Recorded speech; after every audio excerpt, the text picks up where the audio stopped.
Hello my dear friends, welcome to lucky education. और आज हम देखेंगे नर्वस सिस्टम का पार्ट 4। ठीक है, पार्ट 4 के बारे में डिस्कस करेंगे। अब तक हमने नर्वस सिस्टम का इंट्रोडक्शन देखा था, फिर हमने सेंट्रल नर्वस सिस्टम के बारे में देखा, फिर हमने पेरिफेरल नर्वस सिस्टम के बारे में देखा, और आज नर्वस सिस्टम की structural and functional unit neuron के बारे में देखेंगे। ध्यान रखना, नर्वस सिस्टम की जो नींव है, नर्वस सिस्टम का जो मेन कंपोनेंट है, जिस पर पूरा की पूरा नर्वस सिस्टम है, जिसके थ्रू इंफॉर्मेशन एक्सचेंज होती है, वो है हमारा न्यूरॉन। ठीक है, तो न्यूरॉन के बारे में देखेंगे। अब जैसे हमारी बॉडी में मैंने कई बार बताया कि जो बॉडी की स्ट्रक्चरल एंड फंक्शनल यूनिट क्या है, सेल। बॉडी की स्ट्रक्चरल एंड फंक्शनल यूनिट है सेल। हालांकि न्यूरॉन भी एक प्रकार की सेल है। ठीक है, तो ये जो सेल है ये बॉडी की स्ट्रक्चरल एंड फंक्शनल यूनिट है। मतलब पूरी बॉडी का ढांचा किस से बना हुआ है, सेल से। पूरी बॉडी में जो फंक्शन होते हैं वो किस किस्म के अंडर में होते हैं, सेल।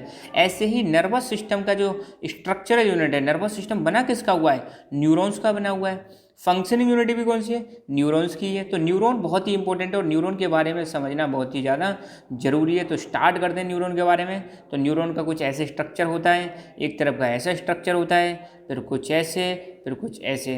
अभी इनके बारे में दिखाऊंगा कहाँ कहाँ पर है, तो इनको बस देखते जाओ कैसा कैसा स्ट्रक्चर होता है। ठीक है, तो देखो न्यूरॉन के स्ट्रक्चर की बात करें तो ये वाली जो चीज़ है इसको बोलते हैं एक्सन। क्या बोलते हैं, एक्सन। और यहाँ पे जो चीज़ है इसको बोलते हैं terminal. Action, terminal.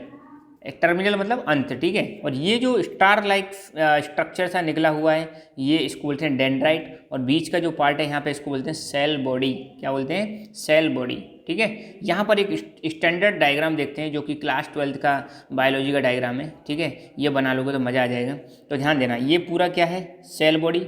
Cell body के अंदर है आपका न्यूक्लियस। ध्यान देना, पूरा सेल बॉडी है, सेल बॉडी के अंदर न्यूक्लियस। जैसे आपने भी देखा होगा सेल में, सेल के भीतर क्या होती है, न्यूक्लियस होता है। और फिर साइटोप्लाज्म होता है, जो लिक्विड होता है वो साइटोप्लाज्म होता है। ठीक है, तो ये सेल बॉडी होगी, ये पूरी की पूरी, और ये न्यूक्लियस होगा। और बाहर जो ये फिंगर लाइक स्ट्रक्चर आपको दिखाई दे रहे हैं, ये वाले जो फिंगर लाइक स्ट्रक्चर दिखाई दे रहे हैं जो बाहर की तरफ निकल के आ रहे हैं, इनको बोलते हैं डेंड्राइट्स। और यहाँ पे जो कड़ कड़ से दिखा रखे हैं, दाने दाने से दिखा रखे हैं, इनको हम बोलते हैं निसल्स ग्रेन्यूल्स। क्या बोलते हैं, निसल्स ग्रेन्यूल्स। फिर ये हो गया एक्सन। ठीक है, और यहाँ पर ये है Schwann cell.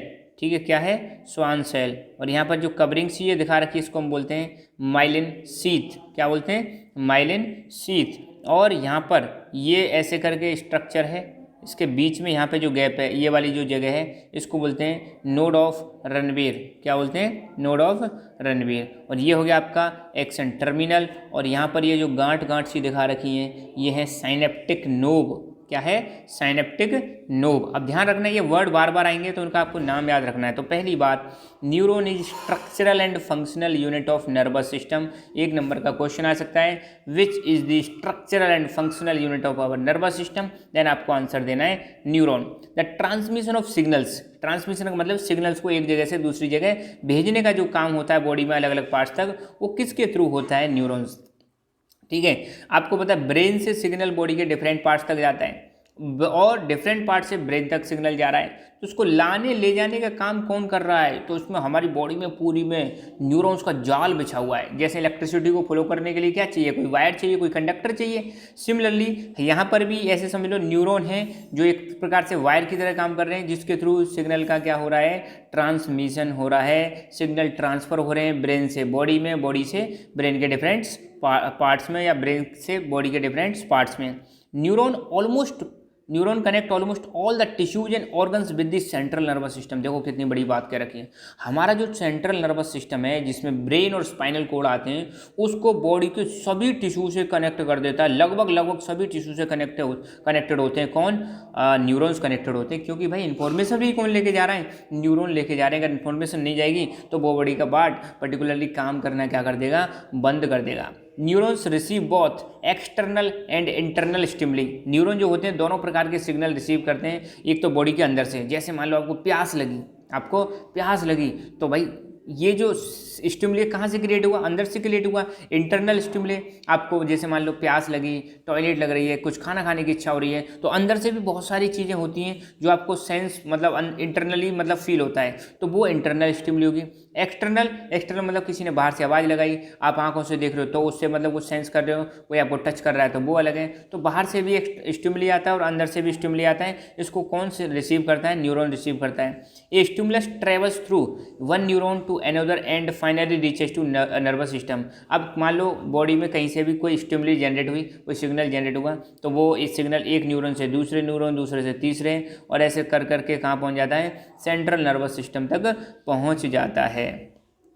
The reactionary signals are also transmitted from central nervous system to target organ or tissue through neurons. Reactionary signal का मतलब है किसी ने आवाज़ लगाई कि मोहन पीछे मुड़ो, मोहन पीछे मुड़ो, तो मोहन की गर्दन जो पीछे मुड़ी है, तो गर्दन को रोटेट करने के लिए जो सिग्नल आया है वो कौन सा सिग्नल है, रिएक्शनरी सिग्नल है, कि मोहन रिएक्शन दे रहा है अपनी, ठीक है, ऐसे समझ लो। तो रिएक्शनरी सिग्नल से भी सेंट्रल नर्वस सिस्टम से टारगेटेड ऑर्गन और टिश्यू तक कहाँ तक किसके थ्रू जाते हैं, न्यूरॉन्स के थ्रू जाते हैं। Let us discuss about the structure of neuron. तो प्रत्येक न्यूरॉन तीन चीज़ों से मेनली मिलकर बना होता है। पहला है साइटोन या सेल बॉडी बोलते हैं, दूसरा है डेंड्राइट्स, ये फिंगर लाइक जो स्ट्रक्चर दिखा रखे हैं इनको बोलते हैं डेंड्राइट्स, और ये वाला पार्ट है एक्सॉन बोलते हैं, इसको क्या बोलते हैं, एक्सॉन। पहली बात करते हैं सेल बॉडी की। तो पहली बात तो ये स्टार शेप होती है। कैसी शेप होती है, स्टार शेप में, देख रहे हो ये बन रहा है ना स्टार सा, ये स्टार शेप में। कैसी शेप में, स्टार शेप में होती है structure. Nucleus and cell organelles are present in cyton. आपको पता है जब ये सेल बॉडी है तो इसके अंदर न्यूक्लियस होगा और सेल ऑर्गेनल्स होगा। सेल ऑर्गेनल्स का मतलब है सेल के अंदर जो ऑर्गन्स पाए जाते हैं उनको हम क्या बोलते हैं, सेल ऑर्गेनल्स, जैसे राइबोसोम्स, लाइसोसोम्स, ठीक है, और एंडोप्लाज्मिक रेटिकुलम, ऐसे करके माइटोकॉन्ड्रिया, ये जो चीज़ होती है इनको हम क्या बोलते हैं, सेल ऑर्गेनल्स। तो न्यूक्लियस में न्यूक्लियस एंड सेल ऑर्गेनल्स कहाँ पर पाए जाते हैं, साइटोन में ही पाए जाते हैं। द साइटोप्लाज्म, ध्यान रखना, the cytoplasm contain highly pigmented Nissl granules. Cytoplasm में क्या पाए जाते हैं, निसल ग्रेन्यूल्स पाए जाते हैं। साइटोप्लाज्म मतलब जो ये लिक्विड भरा हुआ है इसमें सेगमेंटेड निसल ग्रेन्यूल्स पाए जाते हैं, ठीक है। तो cell body is also known as soma या साइटोन। सेल बॉडी को और नाम से जाने जाते हैं, ये जो सेल बॉडी होती है इसको सोमा या साइटोन के नाम से जानते हैं। Granular cytoplasm is due two cluster of ribosomes और निसल ग्रेन्यूल्स। ये जो निसल ग्रेन्यूल्स हैं ये क्लस्टर है, मतलब गुच्छा सा बना हुआ है, किसका, राइबोसोम्स का, ठीक है। और भी इसमें बहुत सारे ऑर्गेनल्स पाए जाते हैं, जैसे माइटोकॉन्ड्रिया जिसको सेल का पावर हाउस भी कहा जाता है, वो भी इसके अंदर क्या होता है, प्रेजेंट होता है। अब बात करते हैं हम डेंड्राइट्स की। तो जो ऐसे करके फिंगर लाइक स्ट्रक्चर, ठीक है, ऐसे निकल रहे थे, उसको हम क्या बोलते हैं, डेंड्राइट्स बोलते हैं। तो these are small fibre like structures coming out of the cyton. तो साइटोन से बाहर की तरफ जो स्ट्रक्चर निकल के आ रहे थे स्टार शेप में, या फाइबर लाइक जो स्ट्रक्चर था उसी को हम क्या बोल रहे हैं, साइटोन बोल रहे हैं।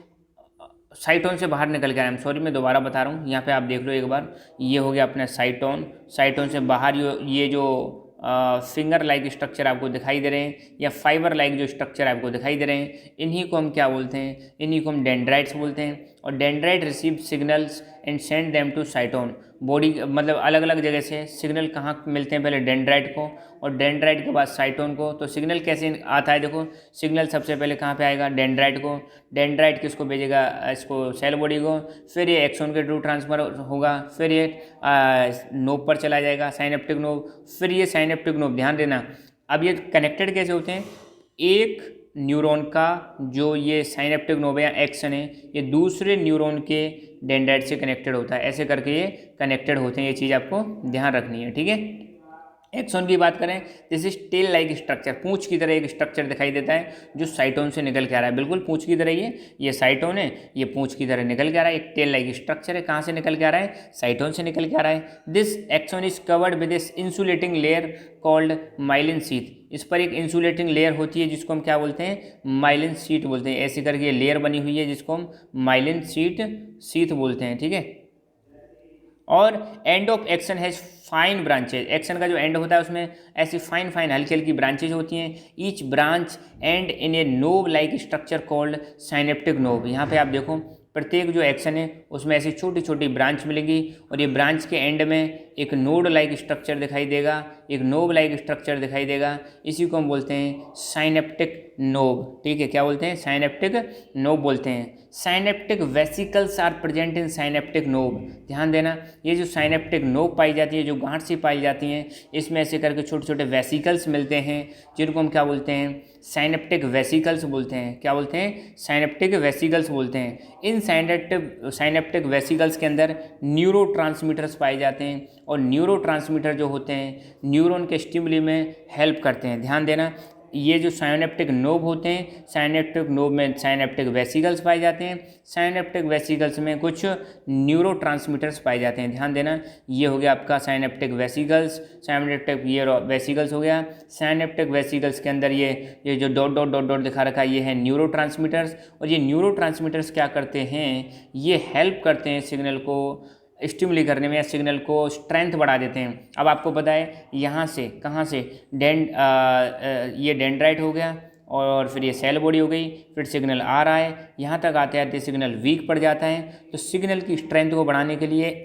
साइनेप्टिक नोब पर क्या पाए जाते हैं? साइनेप्टिक वेसिकल्स पाए जाते हैं और जिनके अंदर न्यूरोट्रांसमीटर पाए जाते हैं। क्या पाए जाते हैं?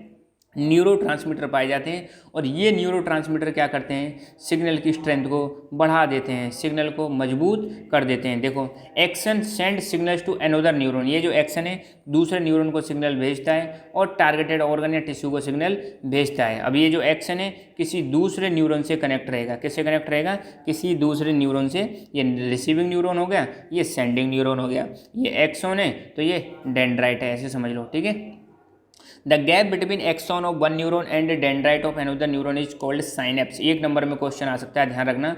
पहले न्यूरॉन के एक्सन और दूसरे न्यूरॉन का डेंड्राइट है, उसके बीच में जो गैप होता है इसको हम बोलते हैं साइनेप्स। ध्यान देना, ये जो गैप दिखा रखा है, छोटा सा जो गैप दिखा रखा है, इसको हम क्या बोलते हैं? साइनेप्स। मतलब एक न्यूरॉन और दूसरा न्यूरॉन, पहला न्यूरॉन का एक्सन, दूसरा न्यूरॉन का डेंड्राइट, इसके बीच में जो गैप दिखा रखा है, इसी गैप को हम क्या बोलते हैं? साइनेप्स बोलते हैं। क्या बोलते हैं? Synapse. Neurotransmitters are found in synapse. और इसी साइनेप्स में क्या पाए जाते हैं? न्यूरोट्रांसमीटर्स पाए जाते हैं। और ये न्यूरोट्रांसमीटर्स क्या करते हैं? सिग्नल की स्ट्रेंथ बढ़ा देते हैं। क्या बढ़ा देते हैं? सिग्नल की स्ट्रेंथ बढ़ा देते हैं ताकि सिग्नल फास्ट ट्रैवल करे। ठीक है, तो यहाँ पर हमारा न्यूरॉन के बारे में स्ट्रक्चर, ये सारी चीज़ें हमारी क्लियर हुई।